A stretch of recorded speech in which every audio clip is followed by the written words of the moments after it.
Kabar gembira, bantuan 20 juta rupiah per keluarga, mulai dicairkan bulan ini, langsung masuk ke rekening. Untuk keluarga yang memiliki ciri-ciri seperti ini, bantuan apakah itu, dan bagaimanakah cara mendapatkannya?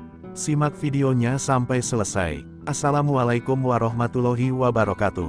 Hai teman-teman semua, kembali lagi di channel Info Bantuan Sosial. Bagi teman-teman yang baru ketemu dengan channel ini, jangan lupa untuk selalu dukung dan pantau terus channel ini, dengan cara klik tombol subscribe dan nyalakan lonceng notifikasinya, agar teman-teman selalu mendapatkan info-info terupdate dari admin.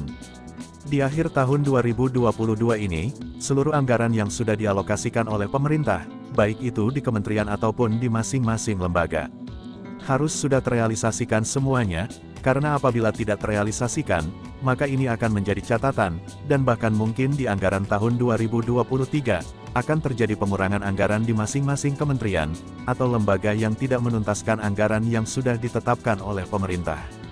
Tidak terkecuali di Kementerian Sosial Republik Indonesia. Teman-teman pasti terkejut, bantuan senilai 20 juta rupiah ini, sebenarnya bantuan apa? Jadi bantuan ini adalah bantuan terkait dengan program Rumah Sejahtera Terpadu atau RST, merujuk dari Keputusan Direktur Jenderal Perlindungan dan Jaminan Sosial, nomor 60-3-01.02-9-2022, tentang petunjuk teknis program Rumah Sejahtera Terpadu atau RST. Jadi RST ini, yang sebelumnya dikenal dengan nama RTLH, atau Rumah Tidak Layak Huni, atau istilahnya bedah rumah. Di mana dana bantuan ini digunakan untuk merenovasi rumah yang sudah tidak layak untuk dihuni. Anggaran dari bantuan bedah rumah ini berbeda-beda, ada yang dari pemerintah pusat, ada yang dari pemerintah daerah, ada yang dari pemerintah desa. Bahkan ada yang dari TNI atau Polri, yang memang memiliki program bedah rumah, yang ditujukan kepada warga yang kurang mampu, yang memiliki rumah tidak layak huni. Untuk bantuan RST ini, anggarannya berasal dari pemerintah pusat yaitu dari Kementerian Sosial Republik Indonesia, tepatnya dari Direktorat Jenderal Jaminan dan Sosial.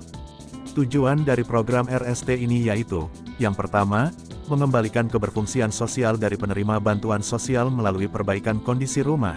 Yang kedua, meningkatkan kualitas rumah yang tidak layak huni menjadi layak huni. Yang ketiga, meningkatkan kenyaman penerima bantuan sosial.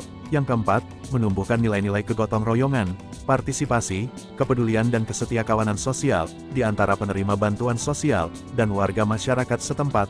Dan yang kelima, meningkatkan pemberdayaan penerima bantuan sosial melalui penyediaan tempat usaha di dalam rumah. Jadi apabila si penerima bantuan ini juga ingin mendirikan sebuah usaha, maka rumah yang direnovasi tersebut akan direnovasi menjadi rumah yang ada tempat usahanya, seperti toko. Kemudian bantuan ini diberikan kepada warga di setiap desa, dengan minimal penerima bantuan yaitu 5 rumah hingga maksimal 15 rumah, yang kondisinya tidak layak huni, yang diajukan dalam bentuk kelompok. Nantinya bantuan ini akan diajukan oleh misalnya, anggota dewan, ataupun pemerintah daerah, seperti pihak desa atau kelurahan yang diajukan ke Dinas Sosial, yang diteruskan ke Kementerian Sosial Republik Indonesia. Apabila dalam satu daerah tersebut, si penerima tidak bisa dijadikan sebuah kelompok, karena mungkin yang layak untuk mendapatkan bantuan RST ini sedikit, tidak lebih dari 5 penerima atau 5 rumah, maka bantuan ini diberikan dalam bentuk perorangan. Kemudian, kriteria dari warga yang bisa mendapatkan bantuan RST ini, seperti apakah kondisi rumahnya. Jadi yang pertama yaitu, dinding dan atau atap dalam kondisi rusak, yang dapat membahayakan keselamatan penghuni. Yang kedua yaitu, dinding dan atau atap terbuat dari bahan yang mudah rusak, atau rapuh.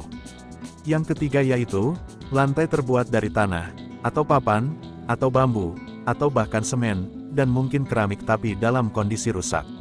Kemudian yang keempat yaitu, kondisi rumahnya tidak memiliki tempat mandi cuci dan kakus, atau MCK, atau memiliki MCK namun tidak layak. Kemudian kondisi rumah yang terakhir, yang berhak ataupun yang layak mendapatkan bantuan RST sebesar 20 juta rupiah ini adalah, luas tanah penerima bantuan itu kurang dari 7,2 meter persegi. Jadi, misalkan di dalam satu rumah tersebut ada kakak berisi 4 anggota keluarga. Nah, apabila luas lantai rumah yang sudah ada itu dibagi 4 orang, apabila hasilnya itu kurang dari 7,2 meter persegi, maka rumah tersebut layak untuk mendapatkan bantuan RST. Kemudian untuk warga yang bisa mendapatkan bantuan RST ini, yang pertama, harus memiliki kartu identitas, atau kartu keluarga, atau memiliki KTP, kemudian syarat yang kedua, termasuk fakir miskin yang terdata di dalam Data Terpadu Kesejahteraan Sosial, atau DTKS. Jadi sekarang seluruh bantuan sosial, itu ngambil datanya dari DTKS. Nah, kalau misalkan ada warga yang layak mendapatkan RST, namun belum terdaftar di dalam DTKS, maka harus diusulkan dulu, supaya masuk ke dalam DTKS, dengan urutan mekanisme yang sudah ditetapkan perundang-undangan, yaitu melalui musyawarah desa ataupun musyawarah kelurahan. Kemudian yang ketiga, memiliki rumah di atas tanah sendiri, yang dibuktikan dengan sertifikat, akta jual beli, GIRIK, atau nama lain, atau surat keterangan kepemilikan dari camat selaku pejabat pembuat akta tanah. Jadi tanahnya itu harus milik sendiri, dengan dibuktikan surat kepemilikan tanah ataupun surat keterangan dari camat. Kemudian syarat yang keempat, belum pernah menerima bantuan sosial perbaikan rumah sejenis, dari kementerian, lembaga, atau pemerintah daerah. Jadi ini khusus bagi warga yang belum mendapatkan bantuan bedah rumah dari pemerintah, baik itu dari pemerintah daerah, maupun dari pemerintah pusat. Tapi kalau sudah pernah mendapatkan bantuan bedah rumah, maka kemungkinan besar ini tidak bisa mendapatkan bantuan RST, dengan nominal 20 juta rupiah ini. Bantuan RST dengan nominal 20 juta rupiah ini, tergolong lumayan banyak, karena biasanya kalau bantuan bedah rumah dari pemerintah daerah, ataupun dari lembaga, biasanya nominalnya itu 7 juta rupiah, kemudian ada yang 15 juta rupiah. Sedangkan ini nominalnya 20 juta rupiah, jadi cukup lumayan banyak, sehingga nantinya dari pihak si penerima ini, harus bertanggung jawab penuh. Sehingga bantuan 20 juta rupiah tersebut, seluruhnya terserap untuk perbaikan, untuk renovasi rumah, yang memang sudah tidak layak huni. Jadi itulah informasi terkait kabar gembira, bantuan 20 juta rupiah per keluarga, mulai dicairkan bulan ini, langsung masuk ke rekening. Semoga informasi ini bermanfaat untuk teman-teman semua. Terima kasih sudah menonton video ini. Jangan lupa klik subscribe dan juga notifikasinya. Wassalamualaikum warahmatullahi wabarakatuh.